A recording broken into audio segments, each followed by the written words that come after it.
all the time. Nobody wants to talk about the victims.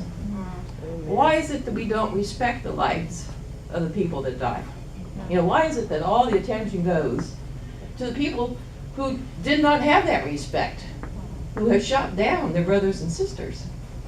And I want you to know from my heart, I don't consider this a black problem, I don't consider this a white problem. I consider this a human problem. And we aren't respecting people who are being shot down.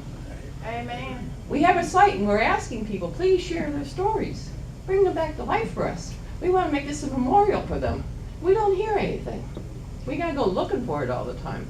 You want us to remember your family members for who they were? Share their lives with us. Let us share it with everybody else. Let them know what they lost. These are human lives that deserve some dignity.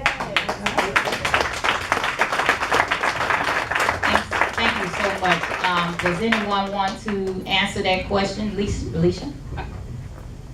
Thank you for coming. I don't really want to answer the question, but I guess in some ways answer. I want to be clear, at least in my mind, because I've heard people say it's not a black thing, it's not a white thing, and I understand that colorblind sentiment, but this is a black thing. And unless and until we talk about it in those terms, I mean, clearly, the criminal justice system is skewed against black people. Let's just be clear. The story that Mrs. Walker had to share, the story that you all had to share, the reason that the deaths that brought us here today are because the criminal justice system is stacked against black people. Amen. We want to talk about police stops, but black people, black men in particular, are 30% more likely to be pulled over for any reason by a police officer. And when you have those interactions, then you're going to have more deaths. When you have a blatant disrespect for lives, the lives of black people, then at least in my opinion, that's what we need to talk about, right? And so I want to talk about, I count everyone here as an ally in that cause. I just want to be clear. And I know, at least I know the white people that I know here personally, came because they recognize that fact and want to be allies in that struggle. But let us all, I'm talking to black folk now, be clear about what is. It's about black lives. Amen. And, to coin a phrase, they matter. And unless until they matter to us for real, we'll change nothing. Amen. Right? So recognize the sanctity of our lives and respect ourselves enough to demand respect. That's right. And I really appreciate that, because we often try to wash or water things down when we get in groups because we don't want to hurt anybody's feelings. But then you're in the house of the Lord. So you need to be honest, because when you die, I don't think they have in heaven, you got your white area over here and your black area, your Asian area over there. We all must get together. And we must honor the dead, but we have to fight like hell for those who are living. Amen. And if you don't want to do that, then you need to leave, because that's what we're here today for. We do recognize it's a problem with our black males who are being profiled and targeted. Go ahead, Tim. Good afternoon. Good afternoon. My name is Timothy Williams. I'm the founder of Second Chance Community Services. It's solutions I want to bring forth, but we wait till the media leaves. They need to leave. Well, we give them some time, but I wanted to just address the community that they come out and it's a great turnout, and I appreciate everybody came out. You know, this ain't my function, but I'm gonna have some to come. But Amen.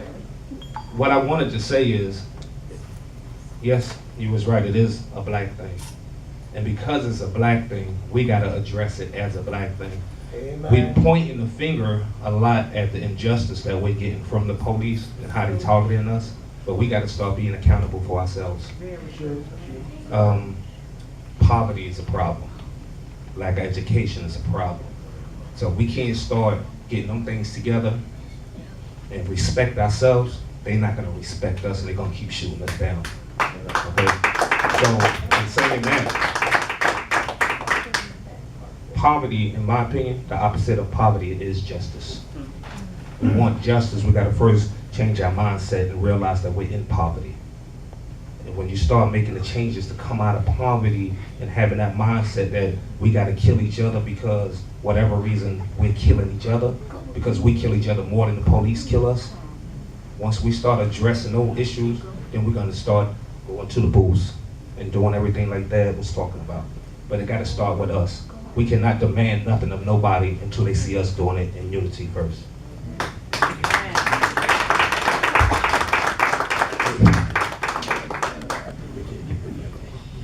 Yes, Come on, sir. Butch. Come on. How y'all doing? All right. I'm back in '65, and well, it's hard to talk about this because there's a lot going through my mind now. We chased by police all over the place when I was coming up. We rocked them. I lived in Trinico. We rocked them, but we never killed one another, you know.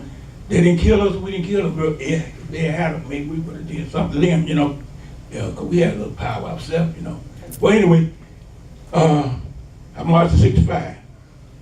I went on remember Hope Street Baptist Church. That's where I got baptized at. Reverend Wilson was our pastor. I took Whites over there to spend the night and everything from St. Jude. My sister used to live on Westcott and Stevenson. All right. We met Horace Cartwright. We seen a lot of famous people back there. Amen. Back Amen. there, you know. And Martin Luther King sat on my sister's porch over there on Westcott Street a long time ago, right across in front of the butcher store. She Okay. married a Grant. Grant was a big member of Hope Street Baptist Church, you know, and everything, had money. Okay. Anyway, we marched and everything from the St. Jude's Holy Ground all the way to the Capitol. Yes, All sir. right. You know, all that kind of stuff. I just want to know everybody know what. And I appreciate the whites that come. Then they also went to my sister's house and took baths. And I remember people on that street that were black Yes, sir. that wouldn't even come out and give them water. I said, they come here helping you out. And then again, what y'all want to call black hanging out, whatever it is, it's an American thing. All because right. what? Don't taste me, brother. Remember the guy said, don't taste me? It come back around. If you don't get this stuff, if you don't stop it now, it can go to them too. They got sense, they smart enough to come. I'm glad they're coming, because it can happen to them too. Amen. You know, y'all don't believe we want to. It's gonna happen to them. It's coming back around. It's coming back around. You know, so they here for their own good too. Behind the march of the Martin Luther King, the ladies, the women's got a chance to get their rights done. You know, through the march of Martin Luther King back in them days. You know, so you know, I don't know what to say right now, but there's a lot that I have did to try to bridge the gap between the white and the black. We all American. I've been in the military and everything. I was squad leader. Also, excuse me, man. I was squad leader. Been in California. Mark Bosworth, George Foreman, and Doc Brodus was my coach. Taught us judo, karate, and all that kind of stuff. But don't you go nowhere. We're going to need you, squad leader. You just hold Yeah, I prove this with me. I prove what I'm talking about. Yes, sir. We need Here's you. my other partner right here. We march. Didn't we march back? Yeah. Tell me. Yes, sir. We march, bro. We don't care. You stick around. We'll get down, bro. Don't go And, nowhere. We'll get down. and thank you from the lips And of I was letters. squad leader in the military. Yes, sir. Okay. And we appreciate that from the lips of letters. And that's what we need more of, our neighbors in the community. Who would have known that you marched in '65? And it's some people can't talk about it because it's an emotional It is.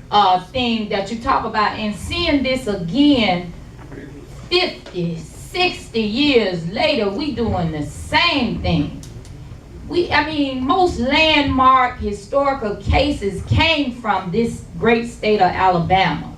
This is the birthplace of the civil rights movement. Go ahead. I just wanted to talk about a couple of things. My name is Cal. I'm from Montgomery, Alabama. I believe last week I live in Auburn, and we had drill this past weekend. I'm in Auburn as well. Where it was some soldiers, and they were making fun of Trayvon Martin. They were making fun of Eric Garner. They were making fun of the other guy, Michael Brown. And so I stopped them in the tracks. What I told them is, we can have our own difference of opinions, but what you would not do is disrespect these brothers. My And I was Lord. putting stuff on my phone. I remember earlier this year when Robin Williams passed away. I didn't see any jokes about that. I remember when Heath Ledger passed. I didn't see any jokes about that. But when these guys got killed, they kept trying to make jokes and trying to make excuses for their actions. But if you want to be real, these people overdosed off drugs. These people were murdered. Why are you not talking about these type of things? And one of my things that I have to ask for the white people in this audience is, why do you all, not all of you all, but just speaking on your race, why do you mock black death so much? Like, what's so funny about that? When people of your people die, we don't go around and we don't talk about them. It was more black people saying RP posts for Robert Williams after Mike Brown died. They were talking about Mike Brown. I was like, what's going on with that? I don't understand that at all. And I just want to let you know that it is a black problem. Like, I see people talking about it's a human rights issue. Yes, it is a human rights issue, but when you look at the ballistics of it all, the people that look like you are killing the people that look like me. So I cannot say that I don't see race when I see you, because I do. I identify with somebody that looks like me. But when I look at you, I got to think about your motive. Okay, are you really for me or not? When I turn my back and when I go home, what are you saying at the dinner table around me? So just take something from this. When you come meet around with people like us, it's cool, but you have to take that to your own people and let them know that you got to change the way you're at. Because if they sit at the dinner table and they say nigga this, nigga that, and you just laugh it off and you joke about it, then that's not solving the problem. You have to check your own people just like we have to check ours. That's all I want to say. Thank you. I just need to ask, you said that you were at your duty, you were in the military, you're doing drill, and this is the kind of conduct that your comrades Yeah. who protect this country are having. A select few, but like I said, Yeah, right, just a select, but again, these are people that's in the military who defend the United States. I just wanted to make sure I heard you right. Hello, I'm from here, from Montgomery, I was born here. And straight to the point, basically, to me, I feel like what we're talking about is perception and people's perception. I mean, the underlining root of it is perception of one culture to the next, whether it's black, white, male, female, whatever. You know, America in general has had a problem with that since the Mayflower, okay?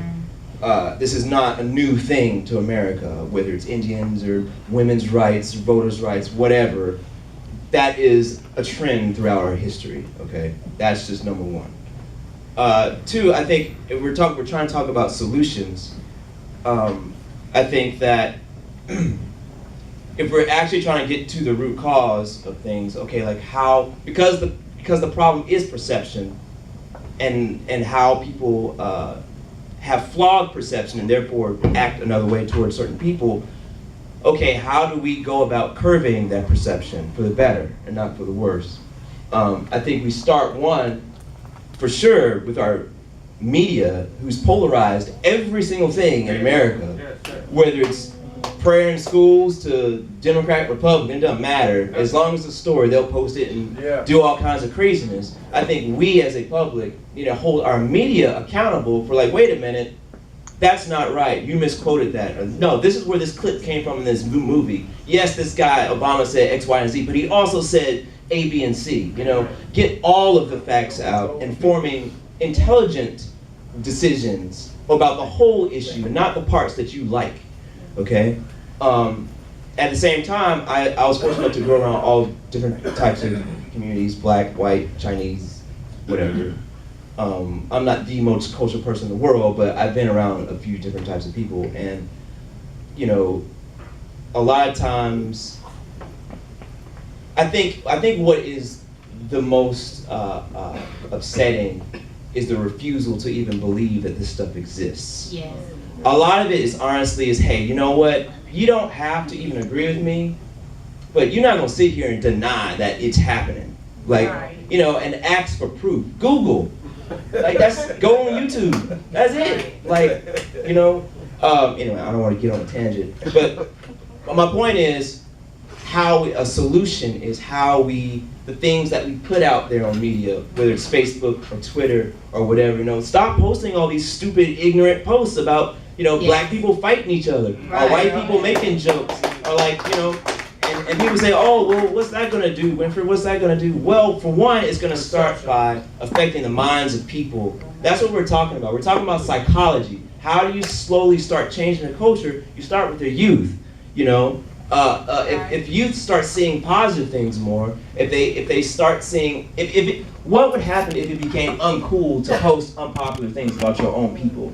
What would happen if if I or a friend of mine posted something that offended me and I held them responsible, say, hey, you know what? That does not make me look good.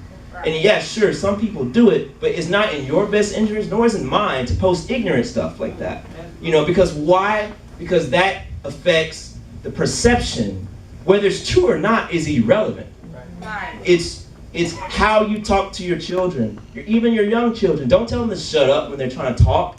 Speak to them like adults, like they are people. They are little people. Not like adults, but respect. I mean, you know, in a general sense, you know, childhood is an invention. It's a new invention, relatively. You go to the Renaissance era, you say, oh, how did Michelangelo do so many things and all that?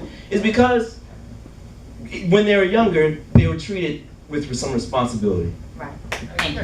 Let me say something. We stress it's almost 2 o'clock.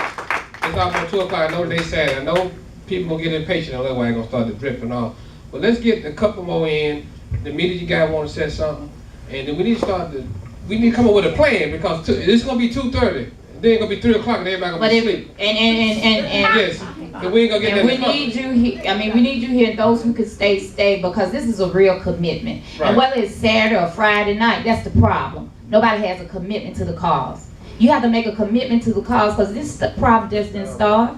This problem started a long time ago, and why are we still talking about this 50 years later? I'm not gonna keep marching for nothing. Okay. Let's go with this. Go ahead, ma'am. Go ahead.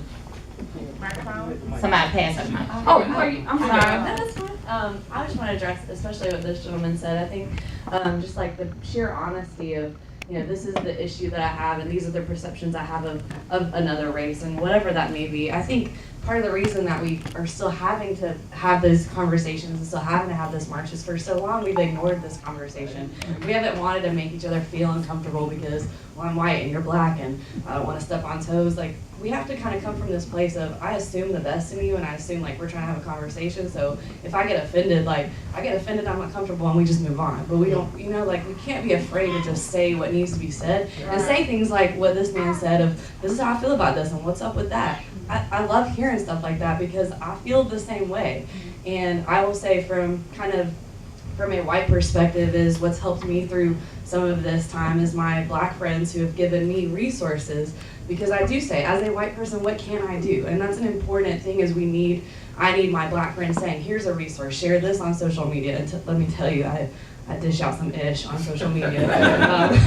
People come at me left or right on social media, but that is the need, and I think we do have social media as this really cool tool, and sometimes my black friends have cooler tools than I have. So I think just understanding, we do have kind of these issues that are coming along, and some of that's because we haven't had this conversation for so long. So I think being able to be honest and not judging each other when we may say things, and being able to say, hey, like, say what you gotta say, and let's move from that. So. I thank you for that, because if we don't have honesty, we don't have anything. And I make no apologies for being black and my blackness and loving my black people. Go ahead, Ms. Fan. Yes, good afternoon, everyone. My name is Lisa Fan. I'm the president of North Pass Neighborhood Association. And just thank God this has not happened to me, what has happened to all of you here. But as this young lady just mentioned, I'm going to echo. We must not ignore the truth. Amen. That's what our problem is. And I'm not only speaking to the blacks, I'm speaking to the whites too. Amen. Because they think it's, oh no, it's nothing wrong, nothing wrong. No, we don't want to hear that. We don't want to hear that. We know what the truth is. That's all I have to say. Good afternoon, everybody. My name is Daryl Forges. I am coming to you from Georgia. I'm not going to talk to you as a reporter. I'm just going to talk to you as an African-American male who has seen, I've been profiled throughout my life. Not only by white people, but from blacks as well, because of the way I speak.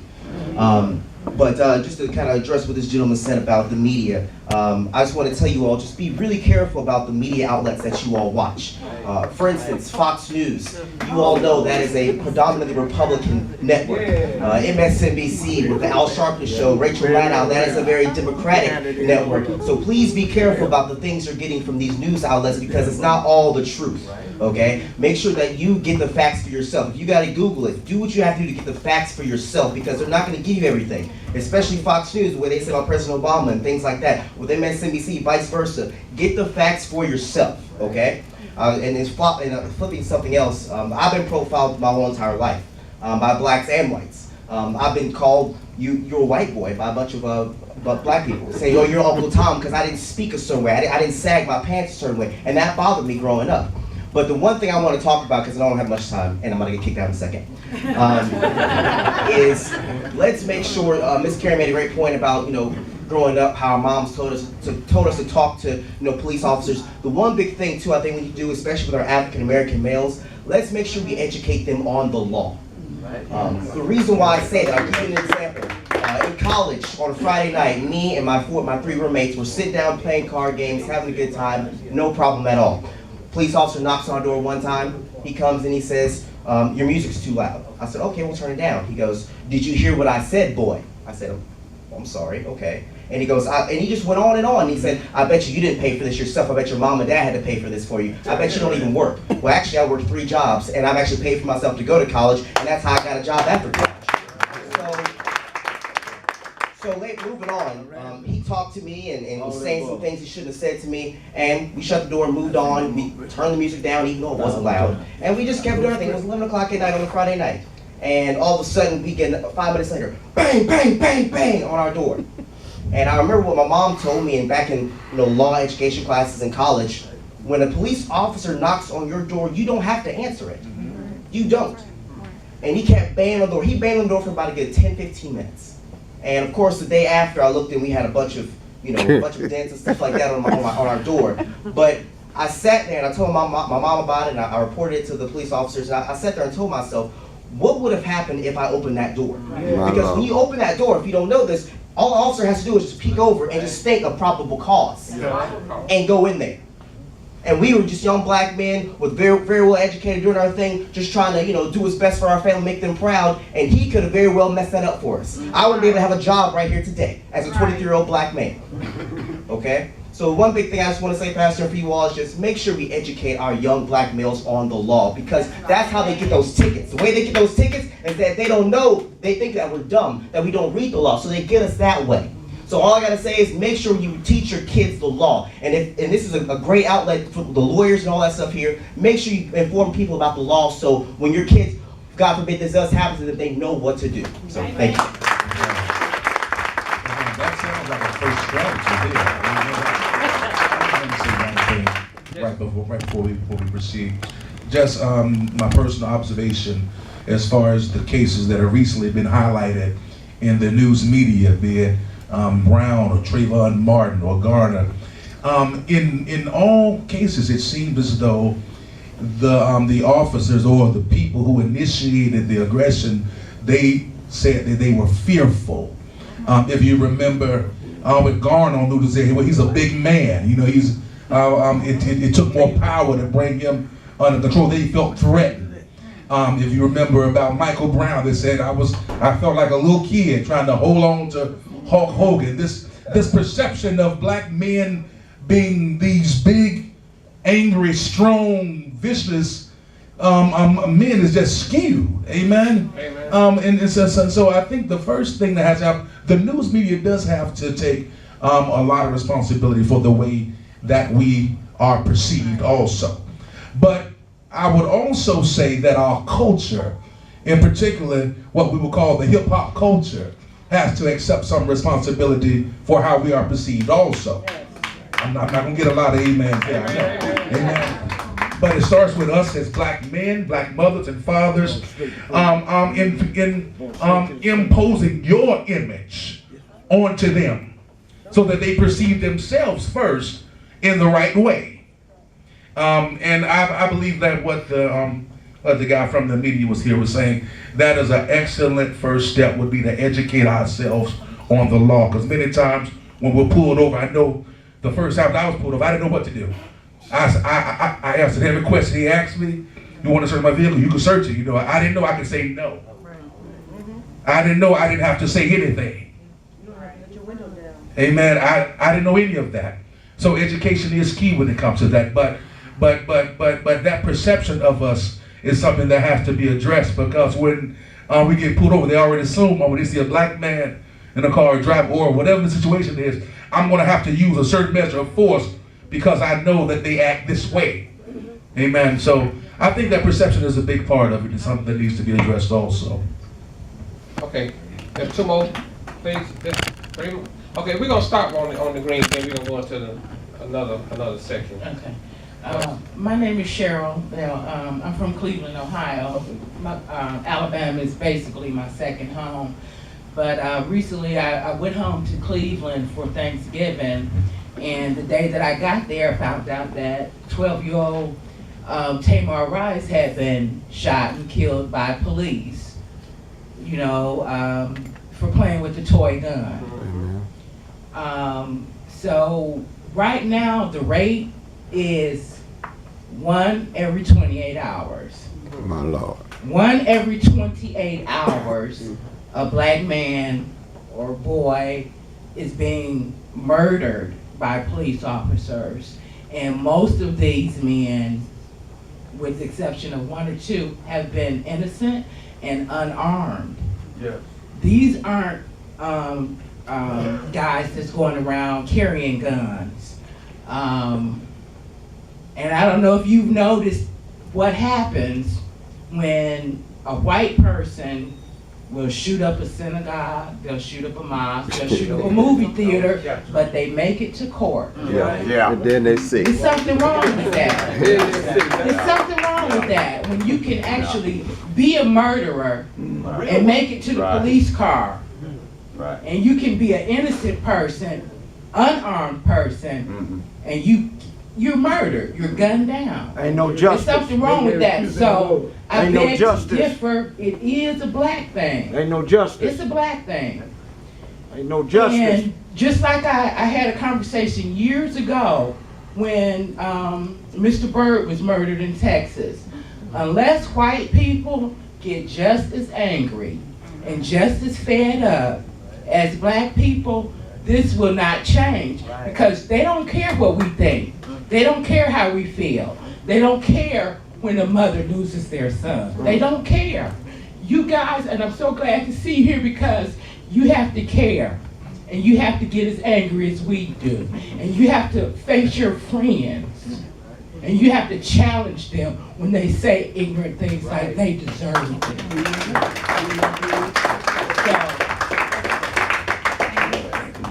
She got the mic back there. We got to cut it off at some point. It's 2:05. Go ahead. They got the mic up there. Okay. My name is Shu. I'm a little different. I grew up in a certain way. I believe things a lot different from most people I done met my entire life. Put the microphone to you. I believe everybody's mean. You look around, all you see is mean faces. No matter wherever you go, you see somebody hollering at their children, some husband and wife hollering. That's all we know. Everybody is mean. What else you expect from a mean world? Yes, it's a black and white thing. Yes, indeed it is. But you got to understand, black people are powerful people. So you got to understand, a lot of these white cops are very scared of black people when they see them. Yes, We are mean, man. We got to work on it. I think one of the worst things anybody can do is beat their child. Do y'all notice what you do to your child when you beat them? Do you notice how you mess with their whole everything? You kill them. You have them scared to talk to people. You have them scared to go fill out a job application, right? Do y'all understand the things that we be doing? We are mean people. Everybody, not just the black, white, everybody. That's why, and then when people get killed, we just sit aside. We say, oh, we'll just pray about it. That's the problem. Everybody want to pray. Ain't nobody doing nothing. Everybody pray. Let's pray. That's what we doing. I don't see what I see. Everybody's mean. Everywhere you go. Seen this movie 1,000 times. Thank you so much. And the last one, somebody said they've been trying to get, who is it? Oh, girl, you better stand up. I thought we had, Well, I'm not sure if I should speak in this section or the solutions section, because it's like an idea or proposal. So Okay. I don't know if I should be quiet now or bring it up now. Okay. And we're gonna further carry this conversation on. I'm having the State of the Black Community January 24th, 2015. But I do want you all to know, in our Alabama, 18-year-old Shanika Proctor was found mysteriously dead in Bessemer, in a Bessemer jail. They don't know what happened to her. They do. So I did a petition online, They know where I'm. and I'm asking for a federal and state investigation, cause she's already buried. How about that? They killed her. They arrested her. She had asthma. Arrested her for disorderly conduct, like probably most of us women would be.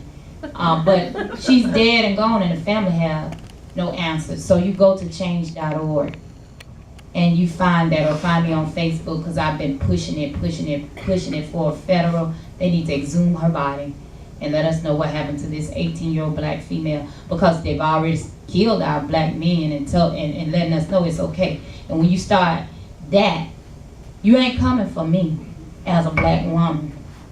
I'm just letting you know.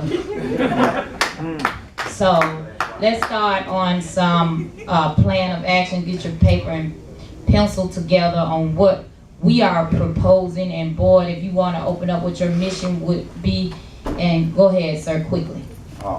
Actually, what I was going to, mine was more toward a solution. We can talk all day, but we need solutions. That's what we're about to get to the One plan of that I was action. thinking of proposing is that we have school teachers, we have schools, we have churches.